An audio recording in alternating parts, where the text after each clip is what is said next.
পাকিস্তান আফগানিস্তান উত্তেজনা কমাতে বড় উদ্যোগ নিল তুরস্ক। ভারত পাকিস্তান সংঘাতে নিজেদের প্রতিরক্ষা সক্ষমতা পরীক্ষা করেছে চীন। লেবাননে হামলা চালিয়ে হিজবুল্লাহর শীর্ষ নেতাকে হত্যা করেছে ইসরায়েল। খামেনিকে লক্ষ্য করে হামলা চেষ্টার বিষয়ে সতর্ক বার্তা ইরানের গোয়েন্দা মন্ত্রণালয়ের। বিশ্বের প্রথম কৃত্রিম ভাসমান দ্বীপ নির্মাণে এগোচ্ছে চীন।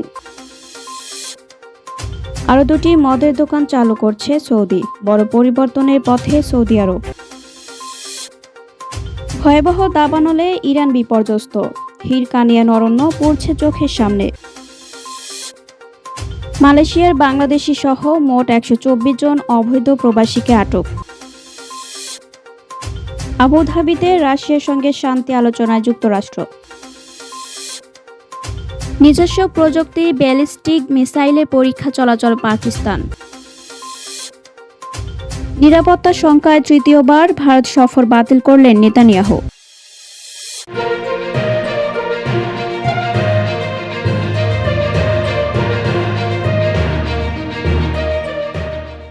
পাকিস্তান আফগানিস্তান উত্তেজনা কমাতে বড় উদ্যোগ নিল তুরস্ক। পাকিস্তান ও তালেবান সরকারের মধ্যে ক্রমবর্ধমান উত্তেজনা কমাতে তুরস্কের একটি উচ্চ পর্যায়ের প্রতিনিধি দল আগামী সপ্তাহে ইসলামাবাদ সফরে আসছে। এই সফরের উদ্দেশ্য শান্তিপূর্ণ সমাধানের পথ বের করা। শনিবার দ্য নিউজ প্রকাশিত এক প্রতিবেদনে এ তথ্য জানানো হয়। ওমানের জাতীয় দিবস উপলক্ষে আয়োজিত এক সংবর্ধনায় পাকিস্তানের নিযুক্ত তুরস্কের রাষ্ট্রদূত ডক্টর ইরফান নেজিরোগুলো দ্য নিউজকে দেওয়া সাক্ষাৎকারে কথা জানান। সংবর্ধনায় আয়োজন করেন পাকিস্তানে ওমানের রাষ্ট্রদূত ফাহাদ সুলাইমান খালাফ আল খারুসি। এর আগে এই মাসের শুরুতে আজারবাইজানের বাকুতে পাকিস্তানের প্রধানমন্ত্রী শেখাওয়াজ শরীফের সঙ্গে বৈঠকে তুরস্কের প্রেসিডেন্ট রিসেপ তাইয়্যিপ এরদোগান এই পরিকল্পিত সফরে কথা প্রকাশ করেছিলেন। ইস্তাম্বুলে পাকিস্তান ও আফগানিস্তানের মধ্যে অনুষ্ঠিত বৈঠকগুলো সম্প্রতি কোনো সমঝোতা ছাড়াই শেষ হয়, কারণ আফগান সরকার তাদের ভূখণ্ডে সক্রিয় সন্ত্রাসী গোষ্ঠীগুলোর বিরুদ্ধে ব্যবস্থা নিতে অনীহা প্রকাশ করে। রাষ্ট্রদূত নেজিরোগলু, যিনি ইস্তাম্বুলে আফগানিস্তান ইস্যুতে ত্রিপক্ষীয় আলোচনা পরিচালনায় গুরুত্বপূর্ণ ভূমিকা রেখেছিলেন, জানান যে পাকিস্তান সফরকারী প্রতিনিধি দলে তুরস্কের গোয়েন্দা প্রধান সহ গুরুত্বপূর্ণ মন্ত্রীরাও থাকবেন। তুরস্কের জ্বালানি মন্ত্রী আলপারসোলান বাইরাকতারাও এই দলের অংশ হিসেবে আগামী সপ্তাহে ইসলামাবাদ সফর করবেন। তিনি বলেন, তুরস্ক চায় যেন আফগান ম্যাটি ব্যবহার করে কেউ পাকিস্তানের সন্ত্রাস ও রক্তপাত ঘটাতে না পারে। দুই দেশ যেন ভাইয়ের মতো বসবাস করতে পারে। তুরস্কের তা নিশ্চিত করতে বদ্ধপরিকর, মন্তব্য করেন নেজিরোগুলু। পাকিস্তান ও আফগানিস্তানের মধ্যে উত্তেজনা তীব্র হয় যখন 12 অক্টোবর তালেবান বাহিনী ও ভারত সমর্থিত তেহরিকি তালেবান পাকিস্তান টিটিপি, যা ফিতনা আল খাওয়ারিজ নামেও পরিচিত, পাকিস্তানের উপর আকস্মিক হামলা চালায়। পাকিস্তান সশস্ত্র বাহিনীর পাল্টা জবাবে আত্মরক্ষামূলক অভিযানে 200 বেশি আফগান তালেবান ও সংশ্লিষ্ট জঙ্গিকে হত্যা করে। আইএসপিআর জানায়, এই সংঘর্ষে পাকিস্তান সেনাবাহিনীর 23 সদস্য শহীদ হন। এছাড়া পাকিস্তানি নিরাপত্তা বাহিনী আফগানিস্তানের কন্দহার প্রদেশ, রাজধানী কাবুল এবং উত্তর ও দক্ষিণ ওয়াজিস্তানের সীমান্ত এলাকায় নির্ভুল হামলা চালায় এবং বহু সন্ত্রাসী আস্তানা ধ্বংস করে। দুই দেশে 19 অক্টোবর দোহায় অনুষ্ঠিত বৈঠকে অস্থায়ী যুদ্ধবিরতিতে সম্মত হয় এবং পরবর্তীতে ইস্তানবুলে একাধিক বৈঠক অনুষ্ঠিত হয়, যেখানে পাকিস্তান আফগান ভূখণ্ড থেকে পরিচালিত সীমান্ত সন্ত্রাস ঠেকাতে একটি স্থায়ী প্রক্রিয়া গড়ে তুলতে চায়। কিন্তু কাবুলের অনমনীয় অবস্থানের কারণে ইস্তাম্বুল বৈঠকগুলো প্রত্যাশিত ফল দিতে ব্যর্থ হয়। পাকিস্তানের অভিযোগ, আফগানিস্তান সরকার বাস্তব সমস্যা সমাধানের বদলে আলোচনাকে পাকিস্তানকে দোষারোপের প্ল্যাটফর্মে পরিণত করেছে। অথচ ইসলামাবাদের মূল উদ্বেগ রয়ে গেছে আফগান ভূখণ্ড থেকে পরিচালিত সন্ত্রাসবাদ।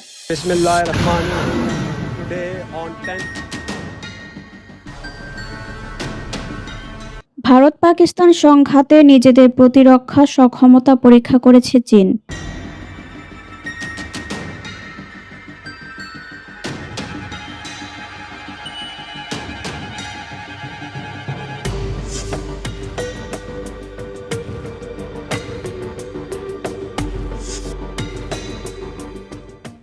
যুক্তরাষ্ট্রের একটি দ্বিদলীয় কমিশন তাদের বার্ষিক প্রতিবেদন জানিয়েছে, গত মে মাসে ভারত পাকিস্তান সংঘর্ষকে সুযোগ সন্ধানীভাবে ব্যবহার করে চীন তাদের প্রতিরক্ষা সক্ষমতা পরীক্ষা ও প্রচার করেছে। গত মঙ্গলবার প্রকাশিত মার্কিন চীন অর্থনৈতিক ও নিরাপত্তা পর্যালোচনা কমিশনের প্রতিবেদনে বলা হয়েছে, বেজিং ভারতের সঙ্গে চলমান সীমান্ত উত্তেজনা এবং ক্রমবর্ধমান প্রতিরক্ষা শিল্প লক্ষ্যের প্রেক্ষাপটে কার্যকর অস্ত্রের অত্যাধুনিকতা পরীক্ষা এবং প্রচারের জন্য 4 দিনের এই সংঘাতকে কাজে লাগিয়েছে। সংঘাতটি ছিল প্রথমবারের মতো চীনের আধুনিক অস্ত্র ব্যবস্থা পরীক্ষা, যা বাস্তব যুদ্ধক্ষেত্রে কাজ করেছিল। এগুলোর মধ্যে রয়েছে HQ-9 বিমান প্রতিরক্ষা ব্যবস্থা, PL-15 আকাশ থেকে আকাশে নিক্ষেপযোগ্য ক্ষেপণাস্ত্র এবং J-10 যুদ্ধ বিমান। চীন জুন মাসে পাকিস্তানের কাছে 40টি পঞ্চম প্রজন্মের J-35 যুদ্ধ বিমান, KJ-500 বিমান এবং ব্যালিস্টিক ক্ষেপণাস্ত্র প্রতিরক্ষা ব্যবস্থা বিক্রির প্রস্তাব দেয়। সংঘর্ষের পরের দিনগুলোতে চীন দূতাবাসগুলো ভারত পাকিস্তান সংঘর্ষে তাদের প্রতিরক্ষা ব্যবস্থার সাফল্যের প্রশংসা করেছে এবং অস্ত্র বিক্রি জোরদার করার চেষ্টা করেছে। মার্কিন রিপোর্টটি কমিটি শুনানি এবং গবেষণার উপর ভিত্তি করে তৈরি করা হয়েছে। জনসাধারণের জন্য উপলব্ধ তথ্য এবং মিডিয়া রিপোর্ট অন্তর্ভুক্ত রয়েছে। ভারত পাকিস্তান সংঘর্ষের পর ফরাসি রাফাল যুদ্ধ বিমানের মর্যাদাহানি করার জন্য চীন একটি ভুল তথ্য প্রচারণাও চালিয়েছিল। ফরাসি গোয়েন্দা তথ্য অনুসারে চীন তাদের নিজস্ব J-35 বিমানের পক্ষে ফরাসি রাফাল বিক্রি বাধাগ্রস্ত করার জন্য একটি বিভ্রান্তিমূলক প্রচারণা শুরু করেছে। চীনের অস্ত্র দিয়ে ধ্বংস করা বিমানের ধ্বংসাবশেষের AI ছবি এবং ভিডিও গেমের ছবি প্রচারের জন্য ভুয়া সোশ্যাল মিডিয়া অ্যাকাউন্ট ব্যবহার করা হয়েছে। এতে বলা হয়েছে, চীনা দূতাবাসের কর্মকর্তারা ইন্দোনেশিয়াকে ইতিমধ্যেই প্রক্রিয়াধীন রাফাল জেট ক্রয় বন্ধ করতে রাজি করিয়েছেন। তবে চীন এই প্রতিবেদনটিকে ভুল তথ্য বলে প্রত্যাখ্যান করেছে। চীনা পররাষ্ট্র মন্ত্রণালয়ের মুখপাত্র মাওনিং এক সংবাদ সম্মেলনে রাফাল নিয়ে বিভ্রান্তিকর প্রচারণা সম্পর্কে প্রশ্নের জবাব দেন। তিনি বলেন, আপনি যে তথাকথিত কমিশনের কথা উল্লেখ করেছেন তা সর্বদা চীনের বিরুদ্ধে আদর্শিক পক্ষপাত পোষণ করে এবং এদের কথা বলার মতো কোনো বিশ্বাসযোগ্যতা নেই। তিনি আরও বলেন, কমিশনের রিপোর্ট নিজেই বিভ্রান্তিকর। লেবাননে হামলা চালিয়ে হিজবুল্লাহর শীর্ষ নেতাকে হত্যা করেছে ইসরায়েল। ইসরায়েলের পক্ষ থেকে বলা হয়, তাদের অন্তত 80 জন সেনা ও 47 জন বেসামরিক নাগরিক নিহত হয়েছে। যুক্তরাষ্ট্র তাবতাবাইকে হিজবুল্লাহর গুরুত্বপূর্ণ সামরিক কৌশলবিদ বলে উল্লেখ করে জানায়, তিনি সিরিয়া ও ইয়েমেনে বিশেষ বাহিনীর কমান্ডার হিসেবে কাজ করেছেন এবং এসব দেশে হিজবুল্লাহর বিস্তৃত আঞ্চলিক কর্মকাণ্ডে প্রশিক্ষণ, সরঞ্জাম ও মানব সম্পদ যোগানে ভূমিকা রেখেছেন। লেবাননের বৈরুতের দক্ষিণাঞ্চলে এক বিমান হামলায় দেশটির শিয়া সংগঠন হিজবুল্লাহর শীর্ষ সামরিক নেতা হাইসম আলী আল তাবতাইবাকে হত্যা করেছে ইসরায়েলি বাহিনী। কয়েক মাসের বিরতির পর দক্ষিণ বৈরুতে এই প্রথম বড় ধরনের হামলা চালালো তেল আভিভ, যা কার্যকর থাকা যুদ্ধবিরতির মধ্যেই ঘটে। লেবাননের স্বাস্থ্য মন্ত্রণালয় জানায়, দাহিয়া এলাকায় একটি ঘনবসতিপূর্ণ আবাসিক ভবনে হামলায় কমপক্ষে 5 জন নিহত এবং 28 জন আহত হয়েছেন। হিজবুল্লাহ তাবতাবাইয়ের মৃত্যুর বিষয়টি নিশ্চিত করে বলেছে, ইসরায়েল এই হামলার মাধ্যমে রেড লাইন অতিক্রম করেছে। ইসরায়েল তাবতাবাইকে হিজবুল্লাহর চিফ অফ স্টাফ এবং দীর্ঘদিনের অভিজ্ঞ নেতা হিসেবে বর্ণনা করেছে, যিনি সংগঠনের বিভিন্ন গুরুত্বপূর্ণ দায়িত্বে ছিলেন। যুক্তরাষ্ট্র 2016 সালেই তাকে সন্ত্রাসী ঘোষণার পাশাপাশি $5 মিলিয়ন পুরস্কার ঘোষণা করে।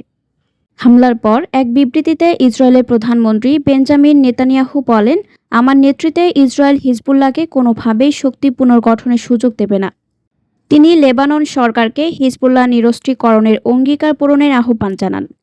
অন্যদিকে লেবাননের প্রেসিডেন্ট জোসেফ আউন আন্তর্জাতিক সম্প্রদায়ের প্রতি ইসরায়েলের উপর চাপ সৃষ্টি করার আহ্বান জানিয়ে বলেন, দেশটির দক্ষিণে এখনও অন্তত 5টি স্থান ইসরায়েলে দখল করেছে। তার দাবি, এসব হামলা 13 মাসের সংঘাত শেষ করার চুক্তির লঙ্ঘন। লেবানন সরকার বলেছে, হিজবুল্লাহকে নিরস্ত্রীকরণে তারা প্রতিশ্রুতিবদ্ধ, তবে সংগঠনটি জোর দিয়ে বলছে, ইসরায়েল সব হামলা বন্ধ না করা পর্যন্ত, সম্পূর্ণভাবে লেবানন থেকে না সরে যাওয়া পর্যন্ত এবং লেবাননি বন্দীদের মুক্তি না দেওয়া পর্যন্ত তারা অস্ত্রের ভবিষ্যৎ নিয়ে কোনো আলোচনা করবে না। এক পশ্চিমা কূটনৈতিক কর্মকর্তা বিবিসিকে জানান, ট্রাম্প প্রশাসন লেবাননের উপর চাপ বাড়াচ্ছে, কারণ তাদের মতে হিজবুল্লাহর বিরুদ্ধে অগ্রগতি খুব ধীর। যুক্তরাষ্ট্র ও যুক্তরাজ্য সহ বহু দেশ এই সংগঠনকে সন্ত্রাসী গোষ্ঠী হিসেবে বিবেচনা করে। হিজবুল্লাহ ও ইসরায়েলের মধ্যে সাম্প্রতিক সংঘাত শুরু হয় 2023 সালের 7 অক্টোবর হামাসের হামলার পরদিন। যখন হিজবুল্লাহ ইসরায়েলি অবস্থানের দিকে রকেট ছোড়া শুরু করে, তাদের দাবি এটি ছিল গাজার ফিলিস্তিনিদের প্রতি সংহতির প্রকাশ। লেবাননের হিসেবে ইসরায়েলের আক্রমণে দেশটিতে প্রায় 4,000 মানুষ নিহত হয় এবং 12 লাখের বেশি মানুষ ব্যস্তচ্যুত হন। ইসরায়েলের পক্ষ থেকে বলা হয় তাদের অন্তত 80 জন সেনা ও 47 জন বেসামরিক নাগরিক নিহত হয়েছে। খামেনিকে লক্ষ্য করে হামলা চেষ্টার বিষয়ে সতর্ক বার্তা ইরানের গোয়েন্দা মন্ত্রণালয়ের।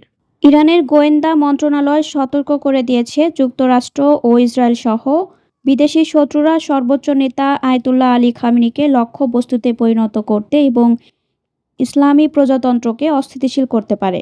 গোয়েন্দা মন্ত্রী ইসমাইল খতিব সতর্ক করে বলেছেন, শত্রুরা সর্বোচ্চ নেতাকে লক্ষ্যবস্তু করতে চাইছে, কখনো হত্যা চেষ্টার মাধ্যমে, কখনো শত্রুতাপূর্ণ আক্রমণের মাধ্যমে। মন্ত্রী কোনো নির্দিষ্ট ঘটনার কথা উল্লেখ করেছেন কিনা তা তাৎক্ষণিকভাবে স্পষ্ট নয়। জুন মাসে ইসরায়েল ও ইরানের মধ্যে 12 দিনের যুদ্ধের আগে খামেনির জীবনের উপর হুমকি সৃষ্টি হয়েছিল। খতিব সরাসরি ইসরায়েল এবং যুক্তরাষ্ট্রের দিকে ইঙ্গিত করে আরও বলেন, যারা জেনে শুনে বা অজান্তে এমন কাজ করে তারা শত্রুর অনুপ্রবেশকারী এজেন্ট। এই বছরের শুরুর দিকে সংঘাতের সময় ইসরায়েল ইরানের ঊর্ধ্বতন সামরিক কর্মকর্তা, পরমাণু বিজ্ঞানী এবং স্থাপনাগুলোর পাশাপাশি আবাসিক এলাকাগুলোতে হামলা চালায়। কয়েকদিন পর যুক্তরাষ্ট্র গুরুত্বপূর্ণ পারমাণবিক স্থাপনাগুলোতে হামলায় ইসরায়েলের সঙ্গে যোগ দেয়। যুদ্ধের সময় মার্কিন প্রেসিডেন্ট ডোনাল্ড ট্রাম্প ইরান ইসরায়েলের সংঘর্ষ আরও তীব্র করার আশঙ্কায় সর্বোচ্চ নেতাকে হত্যার ইসরায়েলি পরিকল্পনায় সায় দিয়েছিলেন বলে খবর প্রকাশিত হয়েছিল, যদিও কোনো পক্ষ এসব বিষয়ে প্রকাশ্যে সেভাবে মন্তব্য করেনি। এই মাসের শুরুতে ইরানের প্রেসিডেন্ট মাসুদ পেজেশকিয়ানও বলেছিলেন তিনি যুদ্ধের সময় খামেনির জীবনের জন্য বিশেষভাবে উদ্বিগ্ন এবং আশঙ্কা করেছিলেন।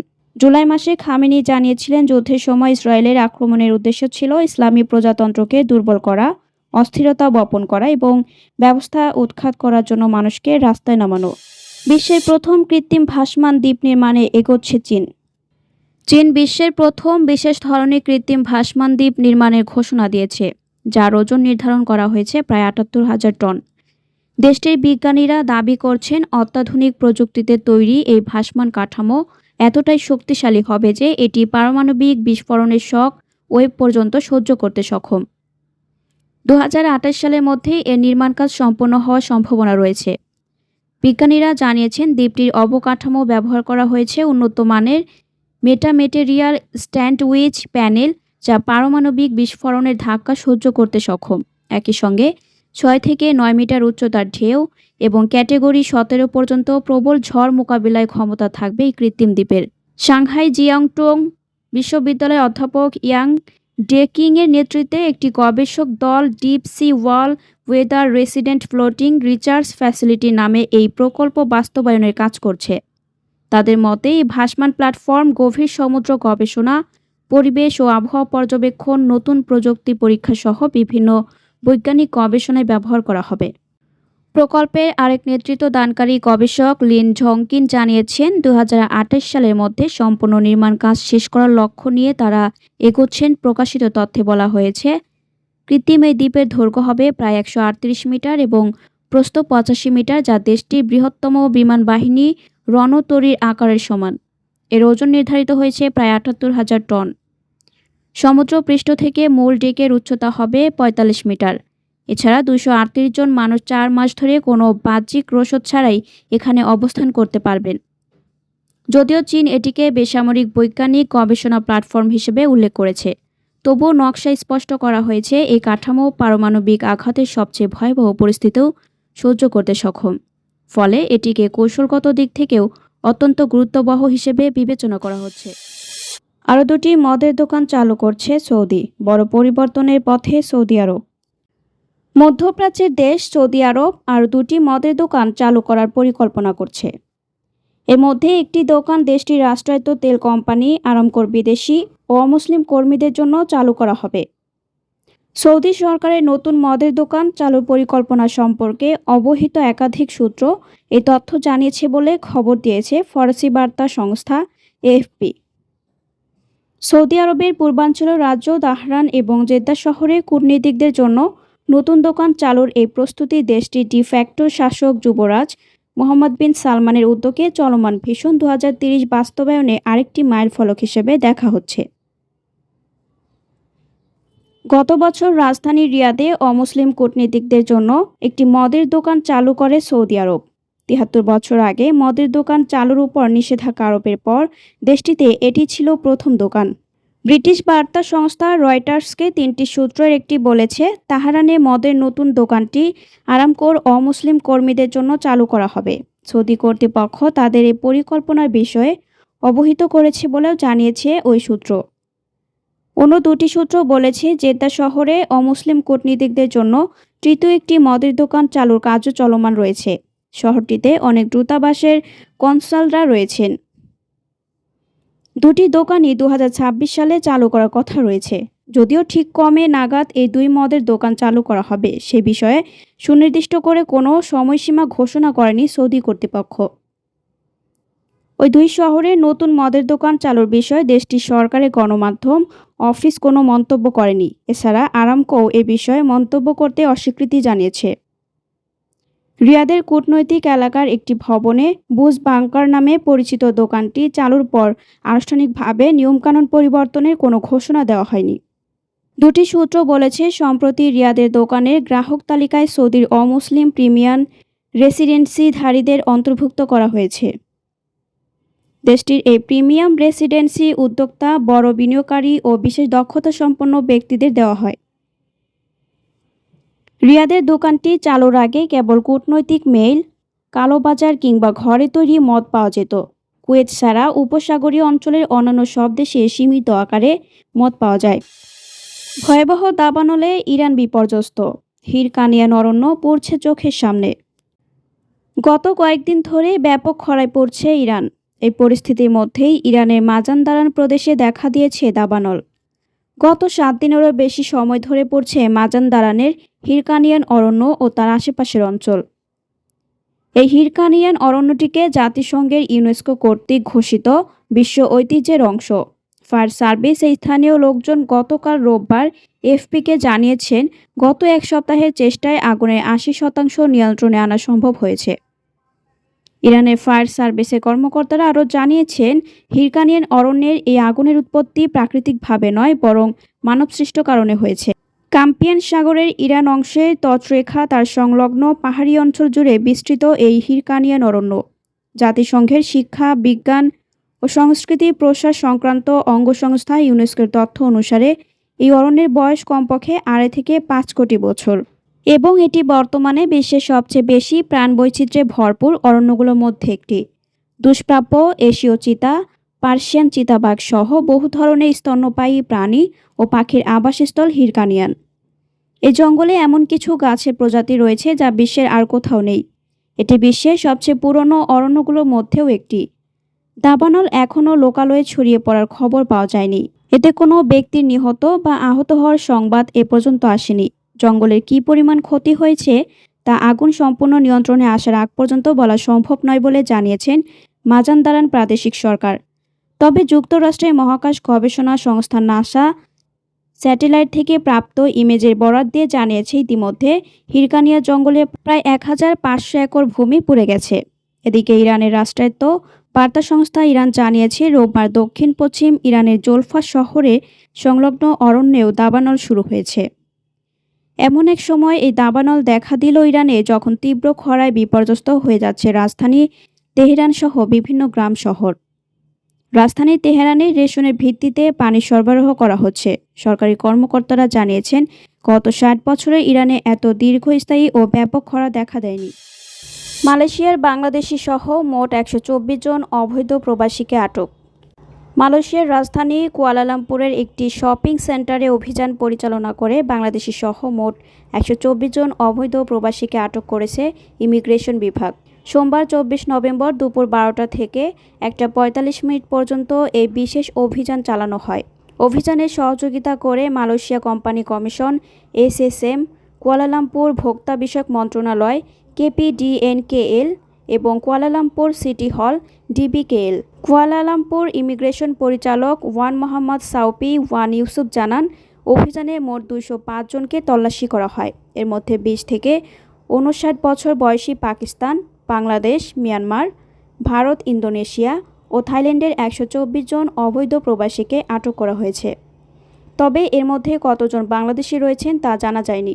যৌথ অভিযানে বহু বিদেশি দৌড়ে পালানোর চেষ্টা করেন। কেউ কেউ দোকানের ভেতরে লুকিয়ে পড়েন, আবার কেউ গ্রাহক সেজে রেহাই পাওয়ার চেষ্টা করেন।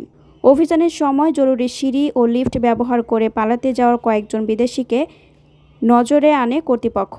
আটক হওয়াদের মধ্যে পাকিস্তানি নাগরিক মুনির 47, যিনি ইউএন কার্ড দেখালেও সেটি গত বছরের অক্টোবরেই মেয়াদোত্তীর্ণ হয়েছে, এবং মিয়ানমারের যুবক কামিত 22, যিনি কোনো বৈধ কাগজপত্র দেখাতে পারেনি। তাদের সঙ্গে কথা হয়। ইমিগ্রেশন পরিচালক ওয়ান মোহাম্মদ সাউপি ওয়ান ইউসুফ বলেন, অভিযোগগুলোর মধ্যে রয়েছে বৈধ কাগজপত্র না থাকা, ভ্রমণ নথি না থাকা, ভিসার মেয়াদ উত্তীর্ণ হওয়া ইত্যাদি। এগুলো ইমিগ্রেশন আইন 6(1)(c) ও 15(1)(c) অনুযায়ী অপরাধ।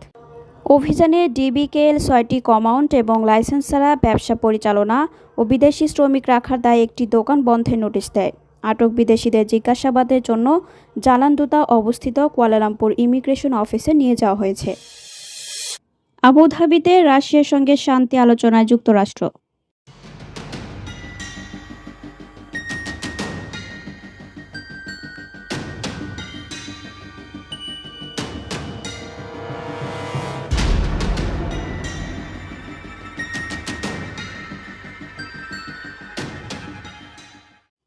চলমান যুদ্ধের অবসানের লক্ষ্যে ইউক্রেনের সামরিক গোয়েন্দা প্রধান এবং রুশ প্রতিনিধি দলের মধ্যে সরাসরি আলোচনার জন্য সংযুক্ত আরব আমিরাতের আবুধাবিতে একটি বৈঠক করেছে যুক্তরাষ্ট্র। বার্তা সংস্থা রয়টার্স এক প্রতিবেদনে এই তথ্য জানিয়েছে। স্থানীয় সময় সোমবার 24 নভেম্বর আবুধাবিতে পৌঁছান মার্কিন সেনা সচিব ড্যান ড্রিসকল এবং রাতেই রুশ প্রতিনিধি দলের সঙ্গে আলোচনা শুরু করেন। মঙ্গলবারও 25 নভেম্বর আলোচনায় অব্যাহত থাকবে। রয়টার্সের প্রতিবেদনে বলা হয়েছে, স্থানীয় সময় সোমবার 24 নভেম্বর আবুধাবিতে পৌঁছান মার্কিন সেনা সচিব ড্যান ড্রিসকল। পৌঁছে সেদিন রাতেই তিনি রুশ প্রতিনিধি দলের সঙ্গে বৈঠকে বসেন। আলোচনার এই ধাপ মঙ্গলবার 25 নভেম্বরও চলবে। জানা গেছে, মার্কিন যুক্তরাষ্ট্র ও ইউক্রেনীয় কর্মকর্তারা শান্তি পরিকল্পনা নিয়ে মতবিরোধ কমানোর চেষ্টা করলেও এখনও গুরুত্বপূর্ণ বেশ কিছু বিষয় অমীমাংসিত রয়ে গেছে। এর মধ্যে আলোচনার প্রেক্ষাপট ঘিরে ইউক্রেন সতর্ক করে বলছে, ক্রেমলিনের শর্তে কোনো সমঝোতা চাপিয়ে দেওয়ার চেষ্টা যেন না হয়। ইউক্রেন যুদ্ধের অবসানে যুক্তরাষ্ট্রের প্রস্তাবিত 28 দফা শান্তি পরিকল্পনা নিয়ে জেনেভায় ইউক্রেনীয় ও মার্কিন প্রতিনিধিদের আলোচনায় উল্লেখযোগ্য অগ্রগতি হওয়ার পরই আবুধাবির এই বৈঠক অনুষ্ঠিত হচ্ছে। তবে রয়টার্সের প্রতিবেদনে বলা হয়েছে, আবুধাবিতে তিন পক্ষ একসঙ্গে বৈঠকে বসেছে কিনা নাকি পৃথক পৃথক বৈঠক চলছে সেটি এখনও পরিষ্কার নয়। রাশিয়া ইউক্রেন যুদ্ধ থামাতে যুক্তরাষ্ট্র গত সপ্তাহে 28 দফার একটি শান্তি রূপরেখা উপস্থাপন করে। গত বৃহস্পতিবার 20 নভেম্বর এটি ইউক্রেনীয় কর্মকর্তাদের হাতে তুলে দেওয়া হয়। এরপর রোববার 23 নভেম্বর সুইজারল্যান্ডের জেনেভায় এই প্রস্তাব নিয়ে যুক্তরাষ্ট্র, ইউক্রেন ও ইউরোপীয় নেতারা এক বৈঠকে বসেন। নিজস্ব প্রযুক্তির ব্যালিস্টিক মিসাইলের পরীক্ষা চলাচল পাকিস্তান। নিজস্ব প্রযুক্তিতে উদ্ভাবিত জাহাজ বিধ্বংসী ব্যালিস্টিক মিসাইলের সফল পরীক্ষা চালিয়েছে পাকিস্তান, যা জল ও স্থল দু জায়গাতেই নির্ভুলভাবে আঘাত হানতে সক্ষম। মঙ্গলবার 25 নভেম্বর এক প্রতিবেদনে বিষয়টি নিশ্চিত করেছে পাকিস্তানের গণমাধ্যম ডন। সেনাবাহিনীর মিডিয়া অ্যাফেয়ার্স উইংয়ের বরাতে জানানো হয়, এদিন পাকিস্তান নৌবাহিনী দেশীয়ভাবে তৈরি একটি জাহাজ বিধ্বংসী ব্যালিস্টিক ক্ষেপণাস্ত্রের সকল পরীক্ষা চালিয়েছে। আন্তঃবাহিনী জনসংযোগ আইএসপিআর এক বিবৃতিতে জানায়, এই ক্ষেপণাস্ত্র ব্যবস্থা সমুদ্র এবং স্থল উভয় স্থানে নির্ভুলতার সঙ্গে লক্ষ্যবস্তুতে আঘাত করতে সক্ষম, যা আধুনিক নির্দেশিকা এবং উন্নত কৌশলগত বৈশিষ্ট্য দিয়ে সজ্জিত। এতে state of the art guidance system ও উন্নত প্রযুক্তির ম্যানুভারিং সক্ষমতা সংযোজন করা হয়েছে। পরীক্ষাটি নৌবাহিনীর প্রধান অ্যাডমিরাল নাফিদ আশরাফ, সিনিয়র বিজ্ঞানী এবং প্রকৌশলীরা প্রত্যক্ষ করেন। আইএসপিআর এই সফল পরীক্ষামূলক উৎক্ষেপণকে পাকিস্তানের প্রযুক্তিগত দক্ষতা এবং জাতীয় স্বার্থ রক্ষায় পাকিস্তান নৌবাহিনীর অটল প্রতিশ্রুতির প্রমাণ বলে উল্লেখ করে। ইসলামাবাদের দাবি, ক্ষেপণাস্ত্রটি অত্যাধুনিক অ্যাভিওনিক্স ও নেভিগেশন দক্ষতার সাহায্যে খুব সহজেই শত্রুপক্ষের রাডার ফাঁকি দিতে পারবে, ধারণা করা হচ্ছে মিসাইলটি বহরে যুক্ত হলে পাকিস্তান নৌবাহিনীর সক্ষমতা আরও বাড়বে। এর মাত্র ২ মাস আগে দেশীয় প্রযুক্তিতে তৈরি ক্রুজ মিসাইল ফাতা-4 এর সফল পরীক্ষা চালিয়েছিল পাকিস্তান, যার পাল্লা ছিল ৭৫০ কিলোমিটার। নিরাপত্তা শঙ্কায় তৃতীয়বার ভারত সফর বাতিল করলেন নেতানিয়াহু। ইসরায়েলের প্রধানমন্ত্রী বেনিয়ামিন নেতানিয়াহু আবারও তার ভারত সফর বাতিল করেছেন। নয়াদিল্লিতে ২ সপ্তাহ আগে ঘটে যাওয়া ভয়াবহ সন্ত্রাসী হামলার পর নিরাপত্তা পরিস্থিতি বিবেচনায় এবারও সফরটি স্থগিত করা হয়েছে। ফলে চলতি বছরে তৃতীয়বারের মতো ভারতেও নির্ধারিত সফর বাতিল করলেন ইসরায়েলি প্রধানমন্ত্রী। ইসরায়েলি সংবাদ মাধ্যম i24 নিউজকে বরাত দিয়ে মঙ্গলবার ২৫ নভেম্বর এই তথ্য জানিয়েছে ভারতীয় সংবাদ মাধ্যম এনডিটিভি। প্রতিবেদনে বলা হয়েছে ২ সপ্তাহ আগে নয়াদিল্লিতে যে সন্ত্রাসী হামলা হয়েছিল তা প্রায় ১ দশকের মধ্যে সবচেয়ে ভয়াবহ ঘটনাগুলোর একটি। এতে অন্তত ১৫ জন নিহত হন এবং বহু মানুষ আহত হন। এই পরিস্থিতিতে নতুন করে নিরাপত্তা মূল্যায়ন সম্পন্ন না হওয়া পর্যন্ত নেতানিয়াহুর ভারত সফর আগামী বছর পর্যন্ত স্থগিত হতে পারে। এর আগে জানানো হয়েছিল চলতি বছর শেষ হওয়ার আগে ভারতের প্রধানমন্ত্রী নরেন্দ্র মোদীর সঙ্গে বৈঠক করতে নয়াদিল্লি সফর করবেন নেতানিয়াহু।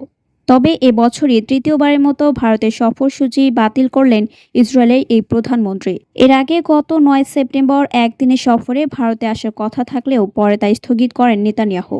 তখন তিনি ইসরায়েলে ১৭ সেপ্টেম্বর অনুষ্ঠিতব্য পুনর্নির্বাচনের ব্যস্ততাকে কারণ হিসেবে উল্লেখ করেছিলেন। এর আগে এপ্রিলে নির্বাচন শুরুর আগেও তিনি দিল্লি সফর বাতিল করেছিলেন। নেতানিয়াহুর ভারত সফরকে বিশ্ব রাজনীতিতে তার গ্রহণযোগ্যতা বাড়ানোর একটি প্রচেষ্টা হিসেবে দেখছেন বিশ্লেষকরা। গত জুলাই তার দল লিকুদ পার্টি নির্বাচনী প্রচারণায় যে ব্যানার ব্যবহার করেছিল তাতে ভারতের প্রধানমন্ত্রী নরেন্দ্র মোদী, মার্কিন প্রেসিডেন্ট ডোনাল্ড ট্রাম্প এবং রুশ প্রেসিডেন্ট ভ্লাদিমির পুতিনের সঙ্গে নেতানিয়াহুর ছবি দেখা গেছে। এটি মূলত তাকে আন্তর্জাতিক পরিমণ্ডলে বড় নেতাদের কাতারে তুলে ধরার উদ্দেশ্যে করা হয়েছিল। প্রসঙ্গত, নেতানিয়াহু সর্বশেষ ভারত সফর করেছিলেন ২০১৮ সালের জানুয়ারিতে, আর ২০১৭ সালে মোদি ইসরায়েলে সফরে গিয়েছিলেন, যা ছিল কোনো ভারতীয় প্রধানমন্ত্রীর প্রথম তেল আবিব সফর। পরবর্তী সংবাদ দেখার জন্য আমন্ত্রণ এবং সাবস্ক্রাইব করে বার্ড নিউজের পাশে থাকুন।